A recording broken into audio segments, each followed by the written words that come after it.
Students, welcome to Maths Bridge. तो हम लोगों का कंपेयरिंग क्वांटिटीज का ये फोर्थ क्लास है। पहले में हम लोगों ने क्या देखा था, इंट्रोडक्शन और बेसिक्स देखा था कि क्या सब कंपेयरिंग क्वांटिटीज में पढ़ना है, कौन कौन से टॉपिक पढ़ने हैं। और सेकंड हम लोगों ने देखा था रेशियो एंड प्रोपोर्शन। थर्ड हम लोगों ने देख लिया था परसेंटेज। और ये हम लोगों का फोर्थ टॉपिक है profit loss and discount. Clear? तो देखते हैं इसमें क्या होता है। तो सबसे पहले एक चीज बताइए, व्हाट इज प्रॉफिट?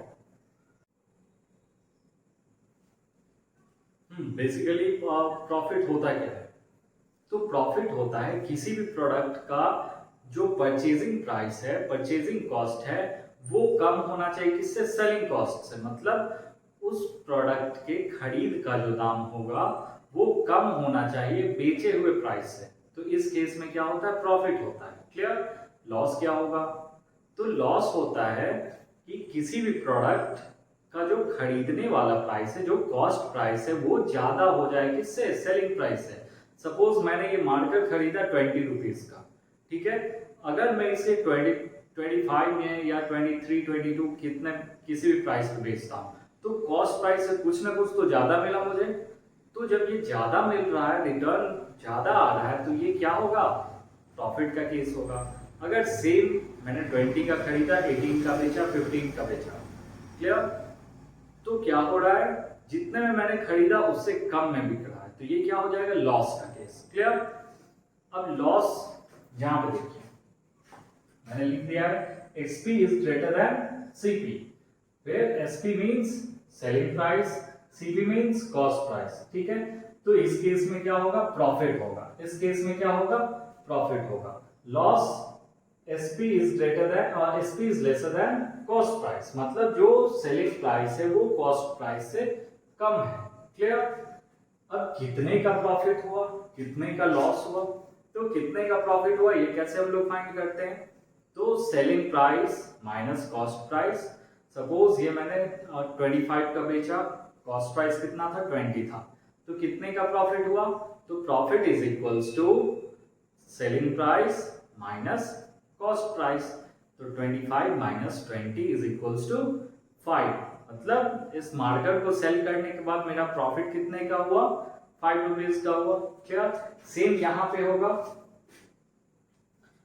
लॉस के केस में? लॉस क्या करेंगे?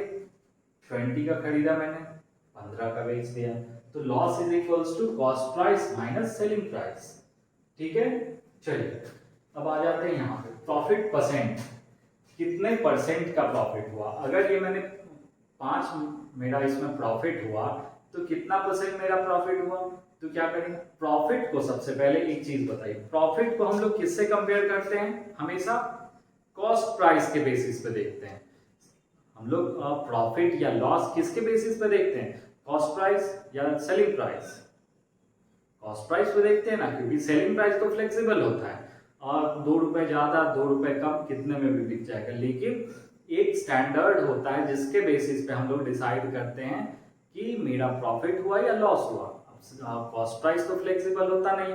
अगर ये मैंने 20 का खरीदा, तो ये तो ऐसा तो नहीं होगा कि कुछ दिन बाद मेरा कॉस्ट प्राइस इस मार्केट का 18 हो जाए या 22 हो जाए, ये तो कांस्टेंट रहेगा। तो हम लोग प्रॉफिट हो या लॉस हो, इसको किससे कंपेयर करते हैं?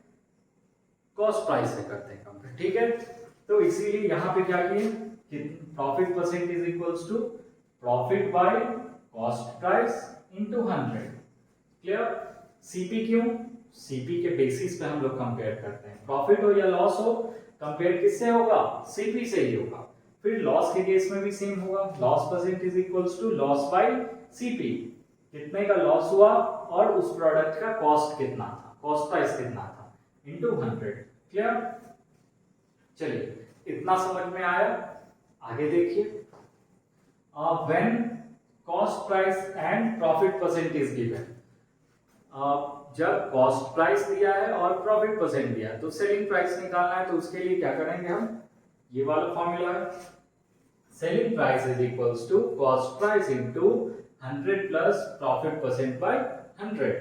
क्लियर? एग्जैक्टली सेम होगा और इसमें लॉस के केस में, when CP and loss percent is given, when CP and loss percent is given, तो SP is equals to CP into 100 minus loss by 100।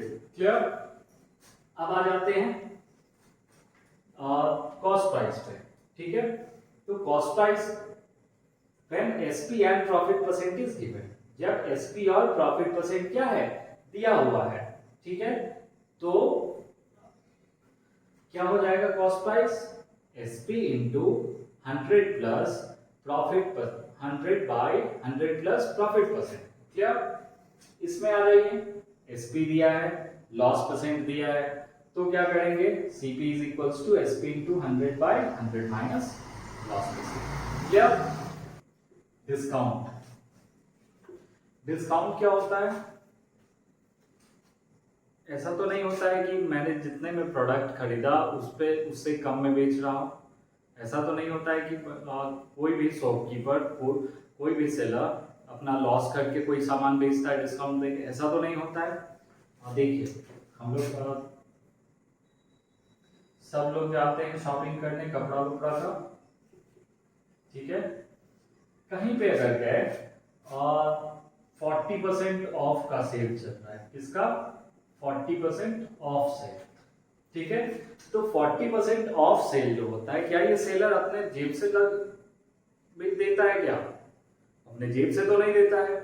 क्या करता है, और हम सब जानते हैं किसी भी कपड़े पे या किसी भी प्रोडक्ट पे एक टैग लगा होता है, उस टैग पे प्राइस रहता है लिखा हुआ, तो उसी प्राइस को हम क्या कहते हैं, मार्क प्राइस। क्या कहते हैं, मार्क प्राइस। ठीक है, इसी को शॉर्ट में हम एमपी बोलते हैं।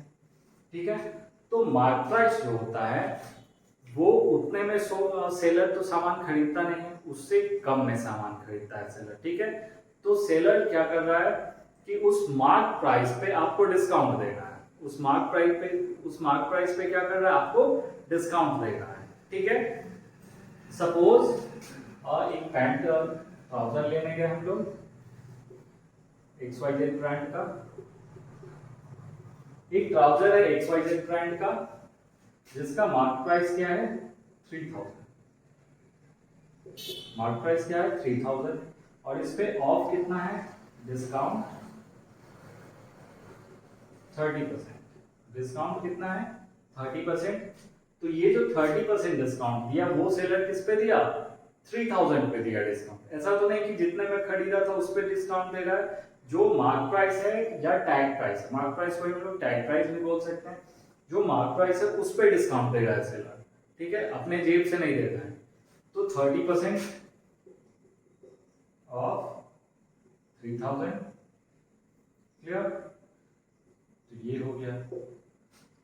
अब इसी में एक और चीज आता है कि मार्क प्राइस का कंपैरिजन हम लोग किससे करते हैं, डिस्काउंट का कंपैरिजन हम लोग किससे करते हैं, सीपी से, एसपी से या एमपी से।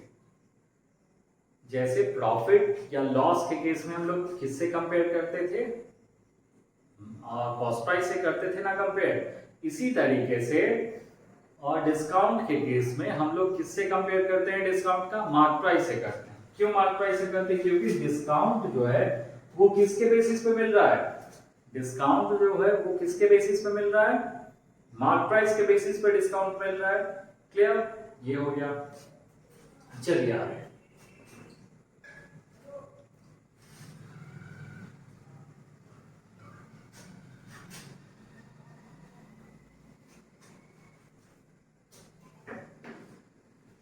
तो अगर डिस्काउंट निकालना हो तो कैसे निकाल सकते हैं, mark price minus selling price, mark price minus selling price. तो इससे क्या निकलेगा, डिस्काउंट निकलेगा। डिस्काउंट परसेंट निकालना हो,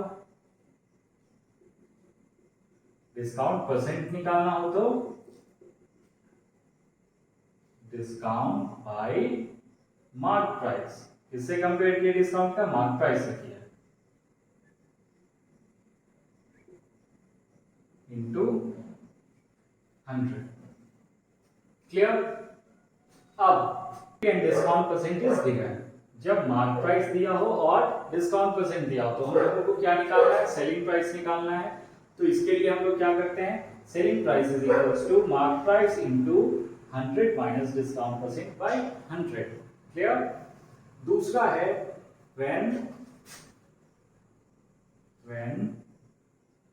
SP and discount percent is given। जब मार्क प्राइस दिया हो और जब सेलिंग प्राइस दिया हो और डिस्काउंट परसेंट दिया हो, तो इसके लिए हम कौन सा फॉर्मूला यूज करते हैं? MT is equals to SP into 100 by 100 minus discount percent. तो ये हमारा दोनों कॉन्सेप्ट क्लियर हो गया, प्रॉफिट लॉस का और डिस्काउंट का। क्लियर? तो इस पे हम लोग कुछ क्वेश्चन सॉल्व करेंगे नेक्स्ट वीडियो में। Thank you.